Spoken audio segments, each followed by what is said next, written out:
Hello, everyone, and welcome to Fintech South. It is a pleasure to be a part of this conversation today. I look forward to introducing two fantastic panelists and engaging in a tremendous conversation here on the questions associated with reversing the racial wealth gap and how Black youth are saving ourselves. So let's go ahead and jump in, and I'll introduce our two panelists here. First, we have Michael Froman, who is the Vice Chairman and President of Strategic Growth at Mastercard. And I'm introducing Tanya Van Court, who is the CEO of Goalsetter. Welcome, both of you. It's a pleasure to be here with you today. How are you? Thanks for having us. Absolutely. Fantastic. So let me just go ahead and jump in here. Thank you both. So I'm in the Mastercard Center for Inclusive Growth. I work in Mike's organization and really excited to talk about this important topic around the racial wealth gap. I just want to go ahead and jump right in and maybe have Mike, why don't you just talk a little bit briefly about our work together with Goalsetter at Mastercard and the relationship that we've been able to build, and then we'll jump right into the topic. Sure. Well, first of all, thanks for organizing this, and we're delighted through the Center for Inclusive Growth and Mastercard more generally to be partnering with Goalsetter. It's one of the several fintechs that we have partnered with and invested with to help grow them and use our network to help bring their products to the market. And particularly at this time, over the last several months, when racial issues have come to the fore again, it's been important to focus on what we can do to really address the needs of Black communities around the country, and we're very much looking forward to partnering with Goalsetter in that regard. Fantastic, thank you for that, Mike. So why don't we jump right in and talk from the perspective of an entrepreneur and bring Tanya into the conversation. What are the unique challenges that Black entrepreneurs and Black Americans actually more broadly are facing right now when competing in today's society? Marla, I think that the unique challenge that is most pervasive right now is a challenge of resources. And if we look at what's happening in our society, the wealth gap has become a chasm. By 2053, African Americans are projected to have a negative net worth. White households have 10 times the net worth today than African American households do. And so we're looking at a society of haves and have-nots, and largely African Americans are on the have-not end of the spectrum. They're not only on the have-not end of the spectrum when it comes to individual wealth, but on the have-not end of the spectrum when it comes to the money invested in Black entrepreneurs and Black technology companies, Black-led technology companies. Less than 1% of funding, billions of dollars spent in venture capital last year, less than 1% goes towards companies that are led by Black entrepreneurs. And so if we look at where we are as a society today, we're in a position where we have already created a huge wealth gap, but we're not doing much to close that wealth gap, and we need to do more. Thank you, Tanya.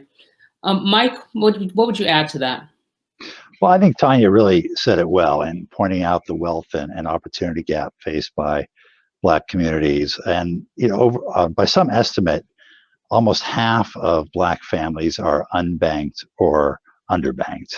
And that means that they end up spending a much greater share of their income just to access basic financial services. Reliance on payday lenders, on expensive check cashers, on expensive remittance providers, rather than getting access.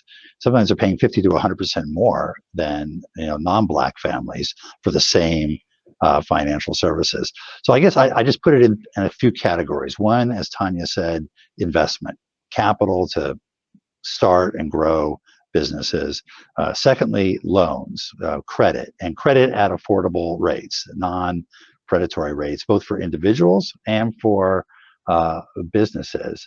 And I think that's really the important part, looking at the individuals, at businesses, and what they both need in order to achieve financial security and to thrive.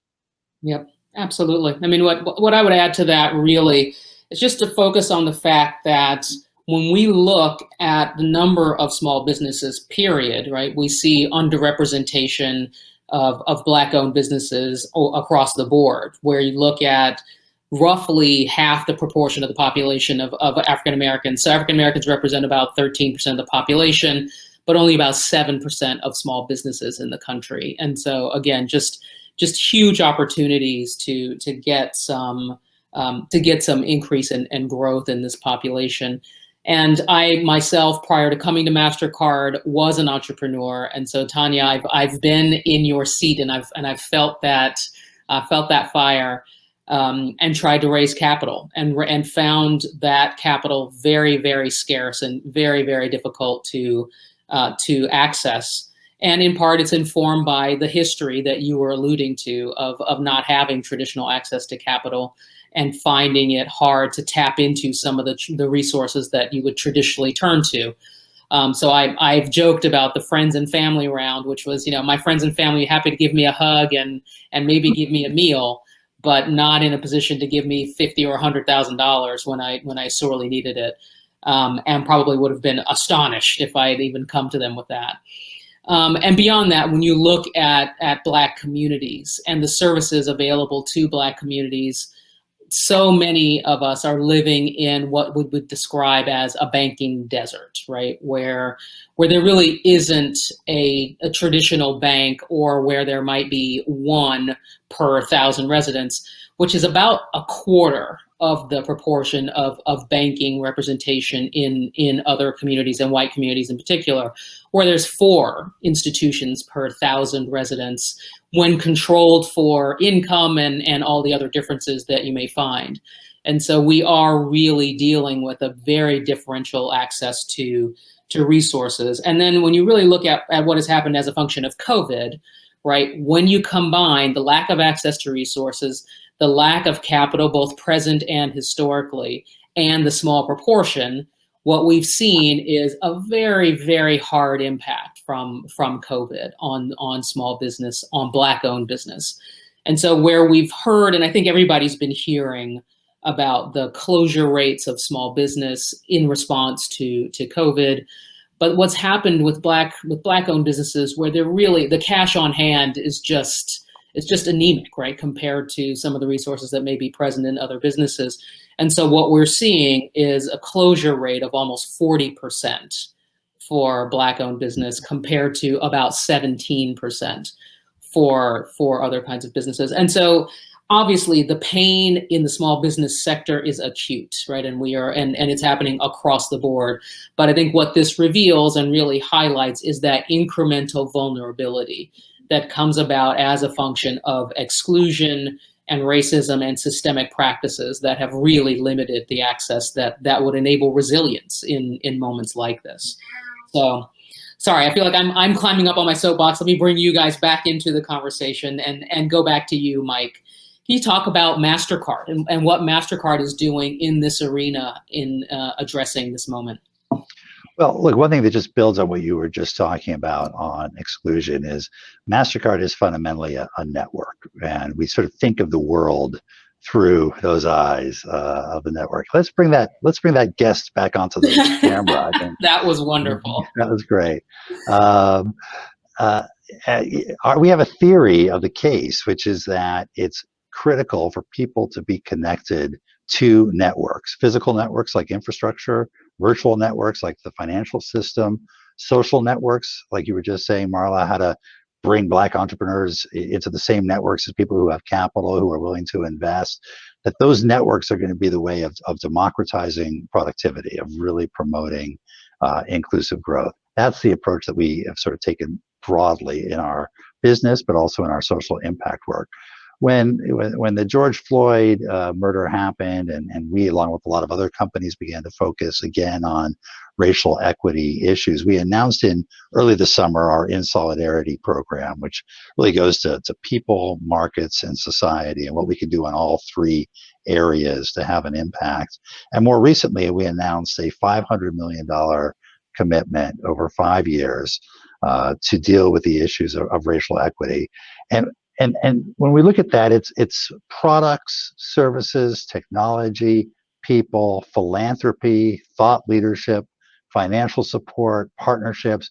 We're going to bring a whole of Mastercard approach to this issue as we do on so many other issues. And in the interest of avoiding the problem of boiling the ocean, we decided to focus on 8 cities initially, including Atlanta, as cities where we can bring all those resources to the table, partner with the local communities, local political leadership, civic leadership, local community leadership, really develop a plan that is specific to each city and the challenges that it might face, and then make sure that we're bringing all the resources to the table directly. And that'll include investing in small businesses, procuring from businesses, putting capital to work, and bringing to the table products that address that issue of being how expensive it is to be poor, and making it possible for people to get access to their money, manage their money better, have more financial literacy. All the things that Goalsetter, by the way, is very much focused on, how to make sure that we're doing that and bringing all of our assets to the table as well to support that effort in those cities and then more broadly. Yep. Yep, absolutely. And to Mike's great point, the work that Mastercard is doing, and I should have said what Goalsetter does, by the way, at the outset of this. Goalsetter is a savings, financial education, and smart spending platform created especially for kids and families. So we have a debit card launched in conjunction with Mastercard that actually has financial education attached to it. If your kid hasn't taken their financial literacy quiz for the week by Sunday morning, their debit card will freeze and stay frozen until they take their quiz and pass it. These are the kinds of innovations and tools that we are launching together to go into each of these cities and get savings accounts, get financial education, get smart spending habits into the hands of every Black kid in every one of these cities. And we love what Mastercard is doing with the city by city approach. And we invite everyone in the audience who is interested in, how do we support the Black community? How do we support Black businesses? Because all of these are intertwined, as Mike so eloquently said. We need major corporations in America to do both. And so we're inviting everyone in the audience to partner with Goalsetter. Mastercard is going into 8 cities, but we've got many more cities across America. We've got communities that your corporations are in. And this is an effort that we all need to take on hand in hand, so that we can close the wealth gap and literally see kids who have savings accounts will be 6 times more likely to go to college, 4 times more likely to own stocks by the time they're young adults. These are the things that we can do collectively in order to change the America that we live in and give everyone the American dream, not just, a fragment of that American dream. I think that's exactly right. And we just put some numbers on that and put an exclamation point on that. If we can bring Black communities up to the standards that we're experiencing more broadly in this country, right? We're talking about $1.5 trillion opportunity in this country, right? The contribution to GDP here is enormous, and that is something that, if for no other reason than just because of the economics of it, let's get behind it, right? Let's do it. Tanya, let's actually double click on that. Why don't you just talk a little bit in tribute to that nice moment we just witnessed with your family there? What was the origin story? Tell us a little bit about why you decided to build Goalsetter here, and let's just hear that. Yeah, Marla. So I would say the origin story actually started with my own origin. My mother was an elementary school teacher in East Oakland, California. We lived in a primarily African-American community. My mom's Black, my dad's white. I am an African-American woman who's in this household, where my mom was a single mom of 6 kids, but she still brought home more kids on the weekends because she so fundamentally believed in closing gaps. And so that's who I am, and that's my DNA. Well, fortunately, I think I've passed along a little bit of that DNA to my own daughter. And so my daughter, when she was 8, about to turn 9, when I asked her what she wanted for her birthday, she was then focused on, instead of just more consumer goods, she was focused on how to build. And her response was, I want 2 things: enough money to save for an investment account and a bike. And I thought, wow, if I can get every kid to say that, then I can change the world. And so I had formerly led digital products at Nickelodeon. I led nickjr.com and noggin.com and was all about how do you both engage kids and educate them at the same time. And I thought all of this background is exactly what has led me to this moment. I didn't want to just create another, debit card for kids or another fintech product for kids. I wanted to create one that fundamentally could educate them and have them speaking financial language and understanding how to be a part of the system, as opposed to, just how to be taken advantage of by a larger financial system that hasn't always been friendly to Black people, brown people, and people who have been othered. So I was really dedicated and focused on how do we create a set of financial tools that's great for kids and prepares them to be leaders in this economy, prepares them all to be financially free. Bravo. Yeah, it's such a great story. I love hearing it. And I will add my own little moment to this. My son recently was asked, what does he want to be? And I think he heard me talking about investors so much during FS Card that he has no idea what an investor actually is. But he said, I want to be an investor. And his friends said, well, what is that, right? And he said, it's super important, right? Like that was the only thing that he knew to say about it, because he knew that I was constantly talking about it and constantly trying to find investors. So he didn't know what they are, but he knows it's super important, right? He's right. Tell him Yes. I know a great company he can invest in, Marla. There you go. Exactly. That's right. Tanya, I just want to pick up on one of the facts you threw out there in your opening remarks, which is about if we stay on the trends that we're on, that Black communities, Black households will have a negative net worth in 2023. Can you just elaborate on that? Are we moving in the wrong direction here? Are we sort of heading negative, and you're saying that in a few more years we will be net negative in Black communities? Yes, that's exactly. There's a research report that was published by Prosperity Now, and that's exactly what that research report says. It says that right now the average net worth of of Black households in America is roughly $8,000.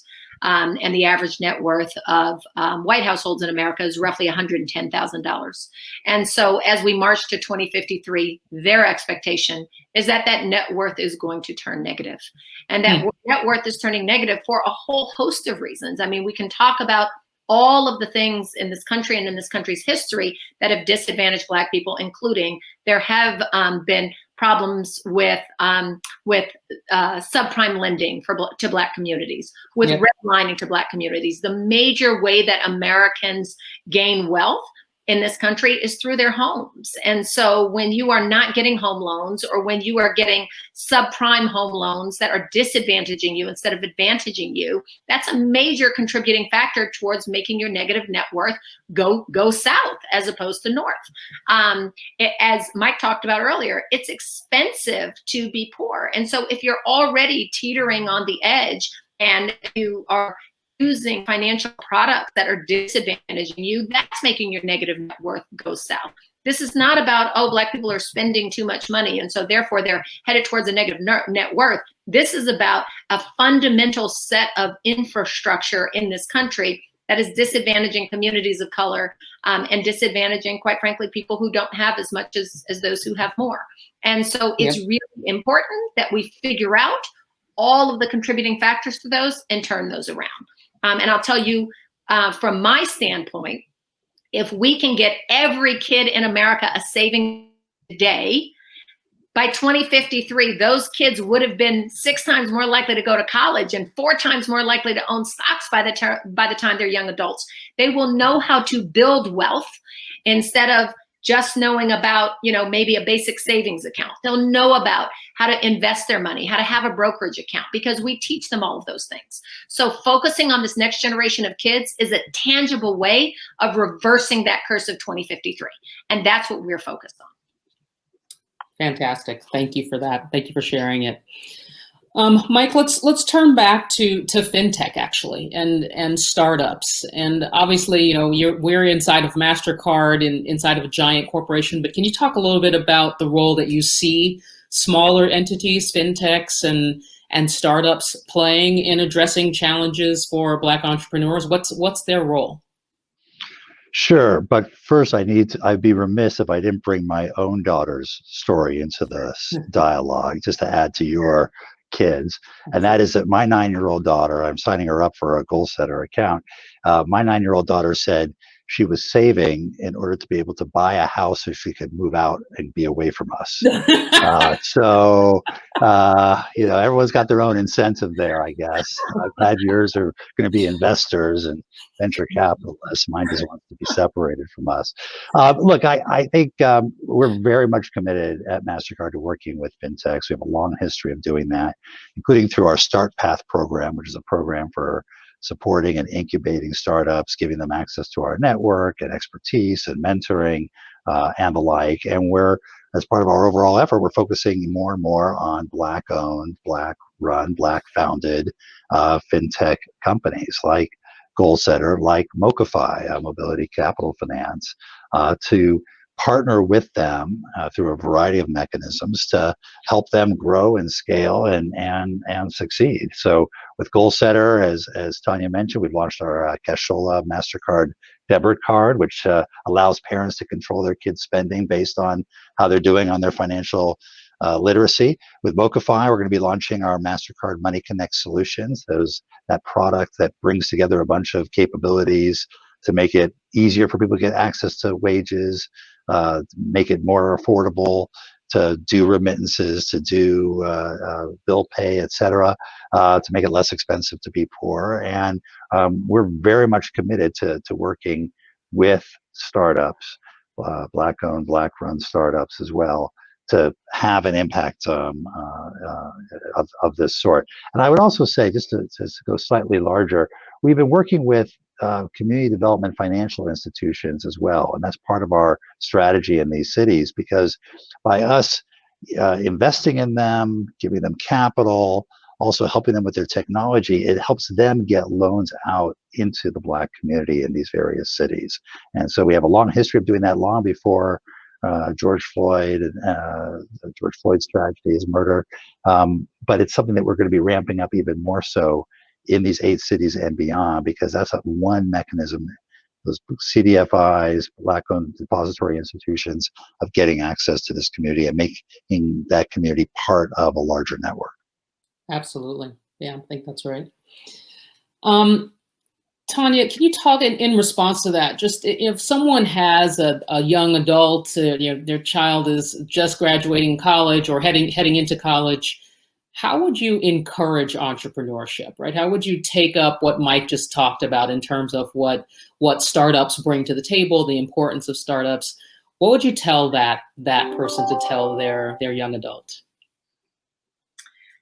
So I would tell that person to tell their young adult, and in particular, look, I mean, if that person has a young African-American adult, then reality is it's going to be harder, right? I want everyone in the audience, whether you're Black, white, Asian, Latino, just to pause for a moment and imagine that you are running a sales organization for your company, whatever company you work for, you're running a sales organization, and you have a counterpart across the hallway from you who's also running a sales organization.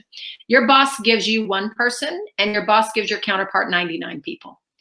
And then at the end of 3 months, your boss says, hey, how are you doing on that sales organization? Johnny across the hall, he sold $2 million already in the past 3 months. How are you doing? And then I want you to, imagine that in six more months, your boss says, hey, do you have a new sales set of technology or product built yet? That is what it's like being a Black entrepreneur in this country. Literally, you get 1% of the funding, and your white male counterparts, unfortunately, get 99% of the funding. So we have to help our young Black entrepreneurs to understand that that's the reality. That's the reality. We're hoping that reality is changing because of organizations like Mastercard that are saying we're going to step up and do more. And there are other organizations that are doing that too. But it is critical that you get in the game, because if you don't get in the game, then the game is missing voices like Tanya Van Court's voice, that is bringing the voice of a woman and a Black woman and a woman who came from educational technology and media and entertainment into the fintech Those aren't the other voices that are in the fintech space. The other voices that are in the fintech space look very different, but your voice is important, and it's going to solve problems for people who wouldn't otherwise understand those problems in the same way that you do. So my advice would be, no matter who you are, if you bring a perspective that's an important perspective to solving problems for Americans in this country, do it and press on and just have tough skin. Yeah, that's to say that again, right? Have some tough skin. I think I think one of the important things to keep in mind is a lot of times we hear stories about somebody's entrepreneurial journey, including mine. When people hear about my own trajectory, what they hear is, point A and point H, right? Like, or point, W, right? And there's a whole lot that happens over the course of that journey. And I will say, not all of it is pretty, right? Like, and not all of it is fun. And so remembering that there are just huge obstacles, and I'd say there's sort of moderate to even severe failure is part of the journey, right? Like that there is not an entrepreneur out there that hasn't experienced some very, very difficult, very painful decisions, moments of reckoning, and you have to be able to power through those and keep going, right? I think it's John Hope Bryant who's on record as saying, being successful is the ability to go from failure to failure without loss of momentum, right? And that is absolutely the case as it relates to entrepreneurship. So Tanya, why don't we give you the last word here and talk a little bit about your campaign for 2053, what you're doing and what that really means for the cause that we're talking about here. Absolutely. So we've launched a campaign called Saving Ourselves to get 1 million Black kids saving. We believe that if we can get Black kids saving, then we can reverse the curse of 2053 and instead set those kids on a path to financial freedom. We would love the partnership of everyone in the room. Please feel free to reach out to me at Tanya at goalsetter.co, because corporations are sponsoring kids in order to help get those kids saving. And individuals can sponsor kids. So please, no matter how you want to help, large or small, please reach out to me. Beyond that, we want to get every kid in America on Goalsetter, because all of you signing up for Goalsetter today does help to close this gap. It helps to close the gap between a Black-led company and our counterparts who might get more funding than us. So please sign up for a Goalsetter account today. It's for cradle to graduation. Whether you're saving for a newborn or teaching financial education to a 5-year-old or want a cool debit card for your teenager, all of the above. We are the only platform that grows your kids. Please sign up for Goalsetter and share with your friends. Share with 10 friends today. And that's how you can be a part of this overarching movement. Fantastic. Well, we are wrapping up on the end of time here, so we're going to stop right there and leave it at that.